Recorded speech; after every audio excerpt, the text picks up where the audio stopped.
বিভাজিত নেতা ইয়াসির আরাফাতের বন্ধুত্ব ছিল এবং আমরা জানি বাংলাদেশের স্বাধীনতা যুদ্ধের 25 বছর পূর্তিতে এই ঢাকা বিশ্ববিদ্যালয়ের প্রাঙ্গণে সোহরাওয়ার্দী উদ্যানে শিক্ষা চিরন্তন উদ্বোধন করেছিলেন ফিলিস্তিনি নেতা ইয়াসির আরাফাত এবং আমাদের জাতির পিতা কন্যা বঙ্গবন্ধু কন্যা দেশরত্ন শেখ হাসিনা ইয়াসির আরাফাতের প্রতি প্যালেস্টাইনের জনগণের প্রতি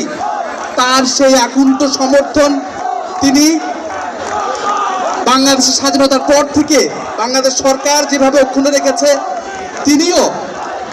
দিন দিন সেই বন্ধুত্বপূর্ণ পরিবেশ এবং তাদের প্রতি সমর্থনকে তিনি অব্যাহত রেখেছেন। এবং আপনারা জানেন যে বাংলাদেশ ছাত্রলীগের দীর্ঘদিনের